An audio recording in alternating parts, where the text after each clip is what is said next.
Hi, you guys. Welcome back to another episode of From the Heart. I'm your host, Chloe Trca, and in today's episode, we're going to be talking about 5 mindset shifts that have completely changed my life and changed the way that I think and I process and I react to things. I'm really into mindset. If you listened to my episode 2 weeks ago about how your mind's probably stopping you, and it is stopping you, this is kind of a branch off of that, but like specific things that I remind myself on a daily basis that have significantly improved my mood, my relationships, my relationship with myself. It improves and it impacts everything because our mind essentially is like the world that we live in. And since reading that book, I think I've understood the power of our minds. And so I've been really particular with the way I allow myself to think. And I really want to hit into each of these points because, again, all 5 of these things I was not doing before and they were causing issues. And now that I've implemented this new kind of strategy and this new thought process, wow, my life is full of more joy, peace, happiness. It's insane. And it's benefited my relationships. It's benefited just my day-to-day mood. So I'm excited for this. But the first one is actually influenced by Mel Robbins. So if you guys don't know who she is a podcaster. Highly recommend her podcast. And I've talked about this a little bit. I think I might have mentioned this in episode 40, Your Mind is Getting in Your Way. But it is the idea of let them. Just let them.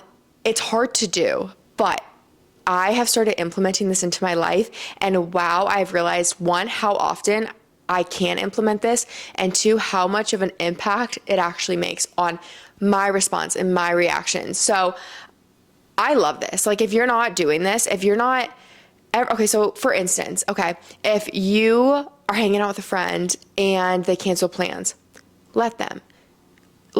It's not that big of a deal. But the thing is, usually we like to interpret and we like to assume the reason that they're canceling. And we always think and we always assume in a negative light. So it's like, oh, she doesn't actually want to hang out with me. Oh, she doesn't value our friendship. Oh, she's prioritizing something over me. Oh, like she just doesn't want to hang out. She doesn't like, it's always a negative assumption. And that can be really hard because that's taxing on you. That makes you feel like your value is lower. That makes you maybe insecure. Maybe that, is reassuring any negative assumptions you already have, like preconceived thoughts. But if you just let them and you just trust that whatever reason they're choosing to do that is for the best, then let them. If there's somebody you care about and somebody you love and it's a friend of yours, understand they're probably canceling because that's what they need. Maybe they need a night to just decompress. Maybe they're really stressed. Maybe they're going through something they haven't even told you about. Maybe, something did come up. Maybe they're sick. Maybe, there's literally a million reasons. And it's funny because I feel like a lot of times now, like reflecting back, I've had moments like this where I get upset and my initial reaction is like hurt. And then I want to get angry because I'm like, oh my gosh, like I'm sad. But then I'm like upset and mad at them for, maybe not valuing my relationship. But then once you actually see them in person and you chat and they explain why, you're like, oh, like they were going through a lot that day. Like I could have never imagined that. And you instantly kind of feel silly for 1, assuming the worst, and 2, not wanting to, I guess, understand their perspective. We just can be very like self-absorbed and it's very like me, my reaction, my thoughts, my feelings, whatever. But like take a second to take into account somebody else's feelings, thoughts, emotions, what they're going through. And another thing is just, it's kind of a branch off of this, but it's assume good intentions with everything. That's kind of what I was just saying. But anytime something isn't what I want it to be, this happens with my boyfriend a lot. Great guy, love him. But it's like, I ask a question, but I already have a prepared, hopeful response. It's like, I'm asking, but I'm hoping he's going to say this. And if he doesn't respond in the way that I'm hoping, I get upset. I'm hurt. I'm sad. Maybe I'm mad. And so what I've learned to do, because that was causing problems. I feel like a lot of us are guilty of this. Like we ask a question, but it's not really a question. We're just expecting an answer. And that answer isn't always what we want it to be. Like 1, they can't read our mind. 2, we don't get everything we want. 3, relationships go both ways. Like it's not all about us. And I just had to learn to like put my own thoughts, feelings, and emotions not aside, because it's important to obviously prioritize yourself and your values and your morals. But a lot of like the silly little things, I think we get worked up over for absolutely no reason. But it's because we assume the worst. And it's like, oh, they don't want to come over tonight because they actually don't want to see me and they don't really care about me and they're not prioritizing a relationship and they rather go do this, this, and this, but like, why can't they do it with me? They don't want to do it with me. Like, you could literally go through a spiral. I've done it myself, which sounds so silly because it's like, that is so far from the truth. But I've learned to just assume the best, assume a positive reasoning and understand like, oh, like I said with a friend, it can be with a spouse or boyfriend, girlfriend, partner, whatever. But it's like, assume it's with good intention. So whatever they're doing, whatever they set out to, give reason to, assume it's from like a positive spot in their heart. We never do this, you guys. It's like, this is a skill you have to teach yourself, is to assume good intentions. And I mean, this literally can relate to anything in life, but I just think it's the easiest way to explain it within a relationship. But this could be if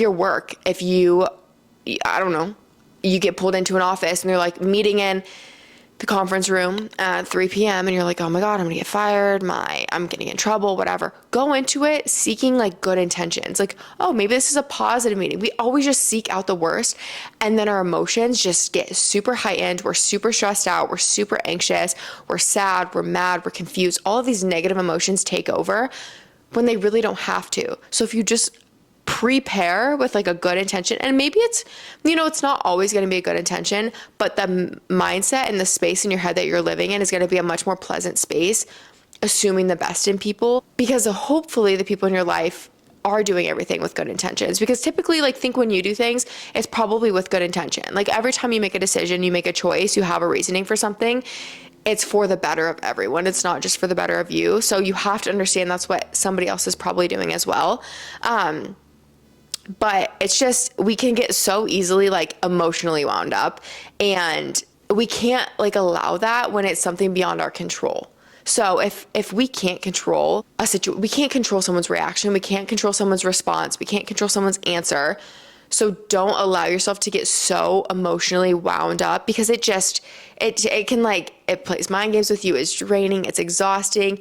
You're on a roller coaster of emotions, and it's really unhealthy. And so just to sum it all up, it's like, let whomever make whatever decision they want to, even if it's like a friend and they're making maybe an irresponsible purchasing choice and you're like, I would never do that. Like, that's irresponsible. Like, they should be saving their money. Let them. Like, that's their money to spend. That's their decision to make. That's their world they're living in. We get so emotionally wound up because it's like, oh my gosh, like, why is she doing this? Like, why does she think that's a good idea? But you ultimately have no control. It has no impact on you whatsoever. But we tend to get so emotionally invested into a situation that has no impact on us, but we're creating a negative impact on our emotions and our mood, and even maybe the relationship with somebody. So it's like, let them make their decision and then assume it's with good intention. Maybe they need to make that decision for a tax write-off. Maybe they've been saving and they just haven't been telling you, and this is like their dream purchase. There's a million reasons. Maybe they're getting help. Maybe we just never know. We never know the full story. And so we need to learn to eliminate our own assumptions and just trust that they have good intentions, period. Okay? I hope you guys were following. That might have gotten a little confusing, but again, one more time, we're going to wrap that up because this is like the most important one. Let them assume it's with good intentions and avoid getting emotionally wound in something you can't control, because it's exhausting. Okay. And I promise you, once you learn to do that, your relationships will prosper, because you will show up as a better friend, a better spouse, a better daughter, whatever, a better employee, just because your mind and your heart is at peace. It's like, I feel like the fight or flight is like chill, and you can just, it's the unexpected doesn't affect you, because it's like, all right, like, they can do whatever they want. I have control over my choices, my actions, and then period. Okay. Moving on to number 2. This was so good. They brought this up in church, and I love this. It's, don't just see a problem, be a solution. This even can relate to that story I was just saying. It's like, we often can see the problems and everything. And like I said, we don't need to be a solution in situations that don't involve us. But I'm meaning, like, if your friend's struggling and she needs someone and you can see that, don't just like see it and be like, oh, you're stressed out. Like, do something actively without even having to say something. Like, buy her flowers, Venmo her $5 for a coffee. Maybe just like make plans with her. Like don't address the problem, but just create a solution. And this can be tricky because I think a lot of times people maybe just need someone to vent to. People just, they don't want help unless they ask for help. So I guess walk on a fine line with this, but my church was really, hitting home on like aspects of like serving in the community. Obviously, homelessness is a huge problem in major cities. So don't just see the problem of the homeless and maybe complain about it, gripe about it, make a comment, like, oh, I feel so sorry for them. Like, that's so sad. Be part of the solution. Start creating little goodie bags in your car and handing them out. Hand out Bible verses. Go serve at a food kitchen. Collect donations and take to a homeless shelter. There's ways to move forward. And I just think, I'm like, if everyone actually moved the needle a little bit, how much better our world would be and how much smaller our big problems would be, because everyone notices the problems, everyone sees the problems, but we don't ever do anything to create a solution. And again, too, become more aware of problems. I don't want you to be like seeking out the negative, because that's not a good headspace to live in. But I think we get so wound up in our own world that we dismiss everyone else's problems. I see this so much when I'm sitting in church, because they'll do like altar calls and they'll do prayer calls, and you see the amount of hands that go up for one prayer, and you're like, wow, like that many people are struggling with this problem, that many people are struggling with this. And it's like, everyone has baggage, everyone has a problem they're struggling with, no matter what. That's just ultimately life, and God's going to take us through peaks and valleys. He's going to get us through them. But just keep that in mind when you're interacting with anyone.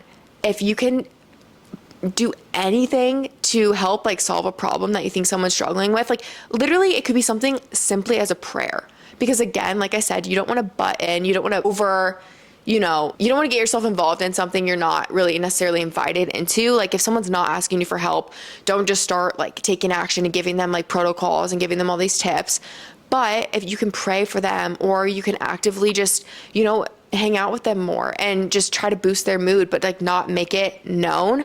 But I think if we just learn to not just point out the problems, but actually take action and help solve the problem, everyone's world will be better. And it's very fulfilling. Like it's very fulfilling, because I think when you do see the negative, it's heavy, it's hard. It's like I don't want to say it's a burden, but it's a weight to carry. But when you actively take a step to solve the problem, you feel relief, you feel more fulfilled, you feel a relief. And that's a good positive emotion. So it's kind of a way to take like a negative into a positive. Again, like I said, obviously don't be giving unsolicited advice to anyone, because no one wants that. Like that's the last thing I want when I'm struggling with something. It's like, dude, I didn't ask.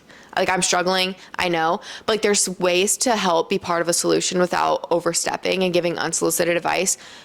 There's so many ways, but like you have to just use your own discernment on that and judgment. But just be more aware of people and like understand that they're probably going through something. And even like I said, in our world, it could be the homeless problem that we face in America. Like it's a real thing. So don't just like notice it, actually take a step forward to helping it. Anyway, number 3 is don't underestimate the power of asking for forgiveness and or like repenting to the Lord. So Christian take, repentance is asking for forgiveness from the Lord and admitting your sins, admitting your problems. But I think this goes hand in hand in relationships as well. No relationship's perfect. There's going to be highs and there's going to be lows. There's going to be things you do right and wrong, and same with your friend or your significant other. But the power that owning up to something that you did and asking for forgiveness, oh my gosh, you guys, it's the chains are like broken, especially when you learn to do this with the Lord and you learn to repent and you learn to ask for forgiveness of your sins.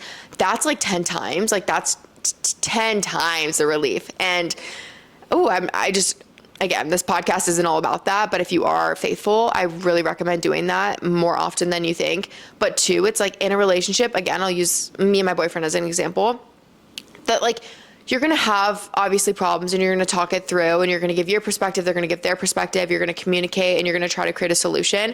But I think oftentimes we either over apologize for stuff we shouldn't and we under apologize for stuff that we should. And I think sometimes it's like scary to apologize because it's like you're admitting your weakness, you're admitting your fault, but that means so much to that other person. And 2, it's actually, it's almost like proof that you're willing and wanting and are going to change, and that's not going to happen again. And it shows maturity.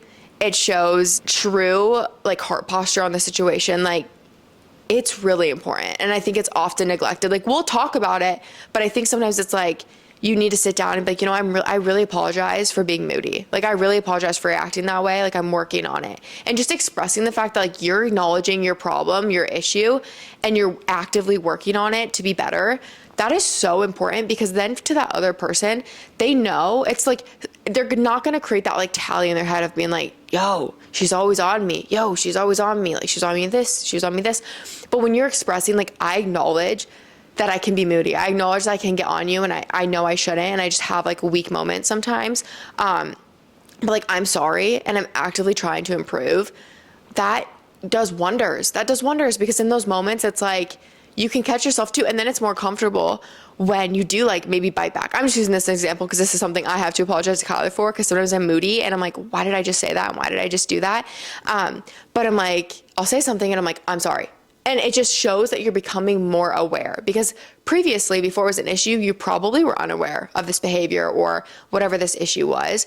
But then once you maybe have that conversation about it and it still keeps happening, but you're catching yourself and you're becoming more aware, it's like proof that, okay, things are changing. But things don't just change overnight. Obviously, if it's a habit, like, it's going to be harder to break and it's going to take time. But if you can admit you're sorry and actively explain that you're going to work on it, and then each time become aware and be like, oh, okay, that was a moment. I know, I'm sorry. Okay, I'm working on it. Like, I'm aware. It won't happen again. Like, even those moments just go a long way. And with the Lord, I do this more with the Lord than like with Kyler, but I just feel like a real person example might make more sense. But like with God, and there's like a sinful, whatever I'm asking repentance for, and I notice myself, like if I go to an altar call and I want the chain broke, okay, and I get relief, it doesn't mean it's going to, like, I mean, God does work wonders and miracles, and it could happen like right away. But if you catch yourself like falling back into that sin, instantly be like, God, I'm sorry. Like, I'm noticing that, I'm noticing the patterns, I'm noticing the behavior. I notice that this is a sin.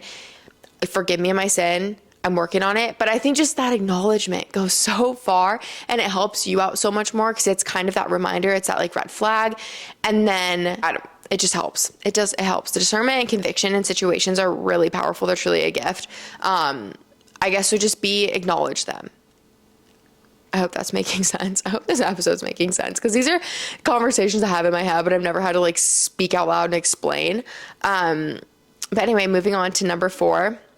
This one's huge. Okay, this is something that I have really started to do, but it's really uncomfortable, and it's lean into whatever you feel the most resistance in. So if there's something you like actually don't enjoy doing, or you feel resistant, again, this is something you're really going to need to like, one, pray on and sit with yourself, because if you don't feel called to do something, that's one thing. But if you just feel resistance, I think that's another. A lot of times, I don't want to get too biblical, but like, the enemy doesn't want what's good for us. So he's going to try to create these like mind games and put this resistance between us and something really, really good. And the thing is, I don't think the Lord does that. I think the Lord just calls us strongly to something. So this is a silly example, and I've talked about this before, but for me, it's like dancing, jumping around at church. I'm like a reserved, kind of quiet person, believe it or not. I can sit and talk to the mic all you want, but like in a big crowded area, I've never been one at a concert to like fist bump and jump around, unless I was under the influence of something back in the day when I was still actively drinking and stuff. I don't do that anymore. But it's like, that was the only time I was like jumping around to music. Otherwise, I'm like kind of a reserved, quiet person. But I've felt this like large amount of resistance towards it, because at my church, we have like a very rowdy church, especially we have like a literal like pit during worship, and people go up there, and we have like well, some worship music's like hype. It's fun. You can jump around to it. I've never liked doing that. And I felt this so much resistance, but I'm like, this isn't a good resistance from the Lord's not calling me away from jumping and praising at worship. Like, I know that for a fact. Like, that's a good thing for me, but I feel this anxiety. I feel this weird uncomfortableness. I feel this, the best way I can describe it is resistance. I've forced myself to lean into those things. And as uncomfortable as it feels, I like force myself to do it. And the second you do it, it's like, oh my gosh, it feels like the biggest win. It feels like the biggest relief. And it's like an out of body experience. Like, I don't know how to explain it, but it's like you have all of these feelings and these preconceived notions and these preconceived results of what will happen when you do something. And then it never is what you think it's going to be. And you do it and it's like breakthrough kind of. And it's like, wow, like I faced a fear and I feel so good. And for me, I mean, the proof, it's like a testimony to how true this is literally this last weekend we were at a church conference and it was like the first time I had just like forced myself. I was like, Chloe, just as weird and uncomfortable as you feel doing it, just jump. Like, it's not natural for me to do this, but I forced myself to do it and I felt so free. I got so into the worship. It was so much fun. I had a big smile on my face. And I was like, oh my gosh, I leaned into the resistance and look at this. Like, that is so, it's so mind blowing to me, like how evident it was that like the enemy didn't want me to have that, because it was the amount of like bliss and joy I've experienced doing that was insane. He's not going to want that for me.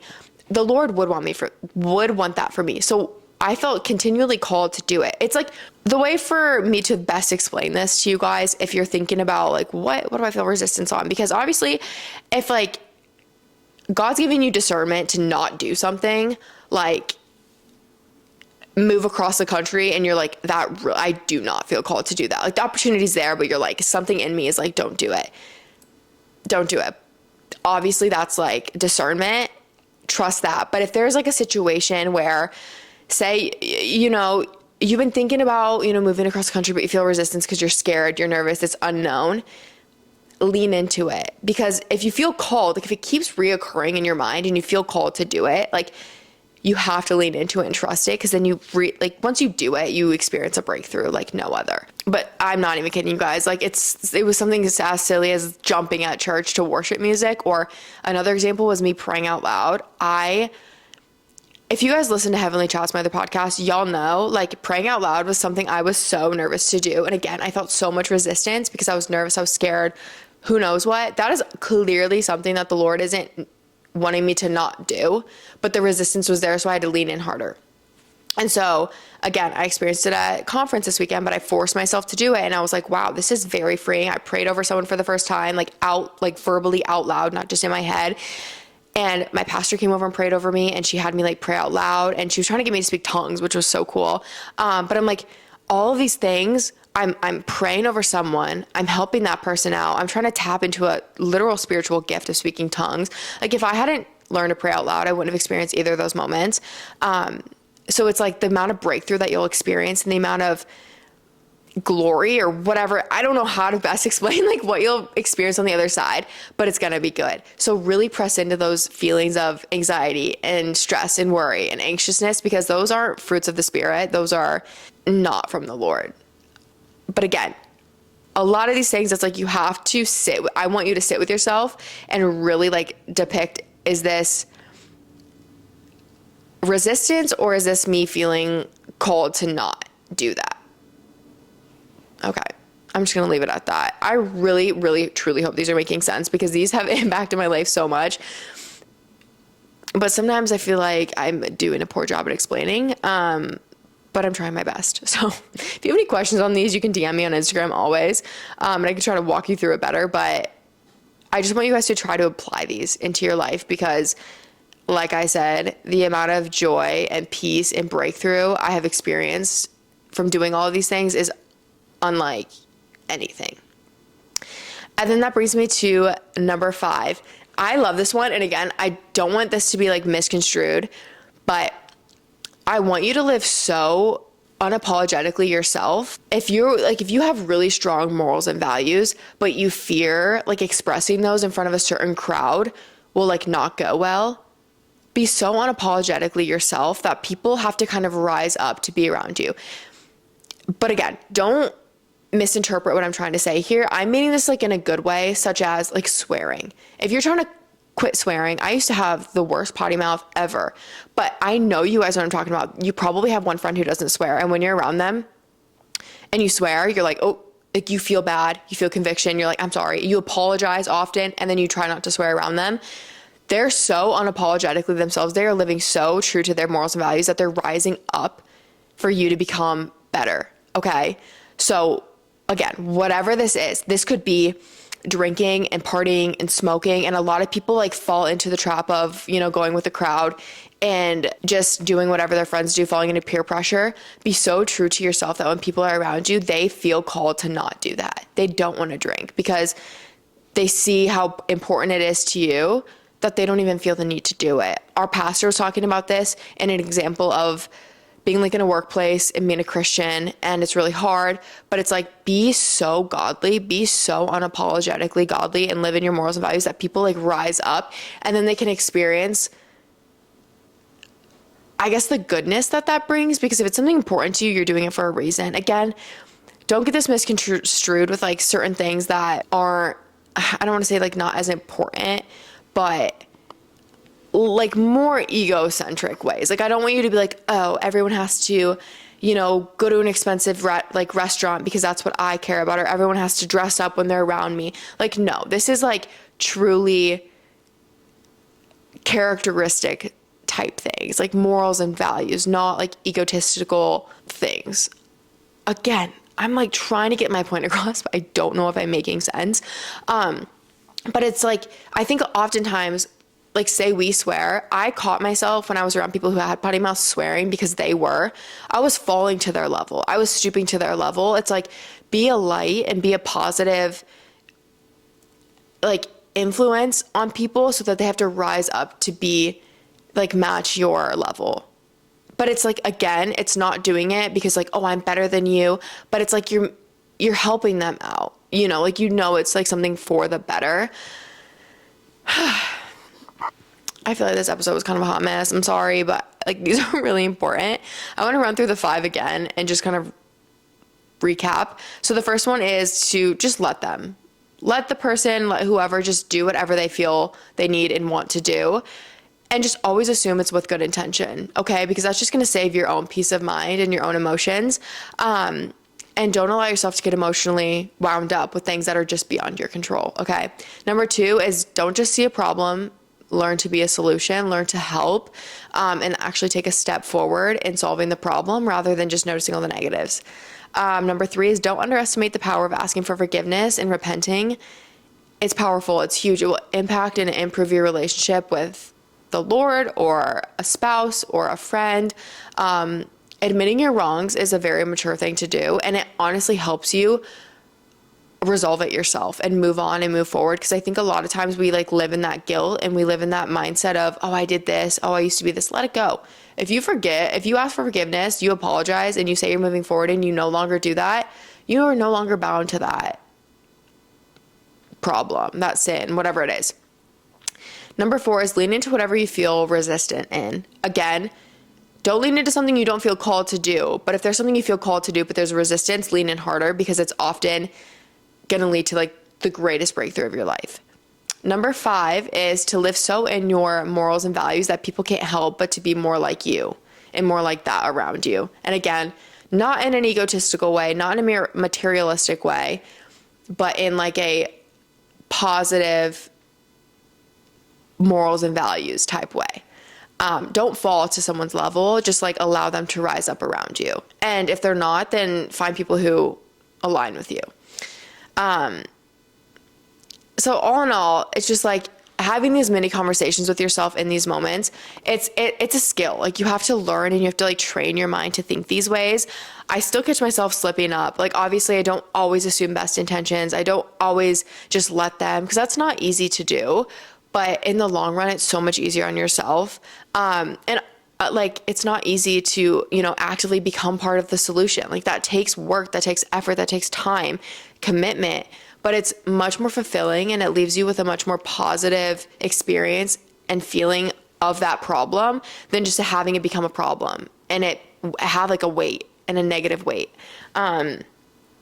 And again, if you're feeling resistance, you probably experience it often. And it probably is like a struggle and a little bit of a mental battle. If you lean into it, I promise, once you cross that line and you experience the joy, it's so freaking amazing. You'll wish you would have done it sooner. So really like press in. And again, like, don't stoop to people. Don't fall below your standard. Live so unapologetically yourself that people can rise up and, I guess, value those aspects about yourself. I don't know. That one's just really important because I feel like sometimes when I'm around different people, I feel like I can't do things and say certain things that are part of who I am. But it's like, don't just stoop to their level because you don't want to be embarrassed, or I don't know. Seems silly, but it's really important. Anyway, I'm going to wrap it up there. Like I said, hope and pray that this episode, something clicked and something made sense. Hopefully it did. I feel like that was just, sometimes like your mind and your thoughts that you have, like you're on your own, that you experience, are so like random and like all over the place that it's hard to like put it into words. Because those are all things that have just been like running through my mind and I've been experiencing recently. So that was my best effort, I promise. But I hope this can help. I really hope you guys can begin to implement one of these 5 things, if not all 5, into your life, because it will positively impact you. I hope you enjoyed this episode. I love you guys so much, and we will chat next week. Bye, guys.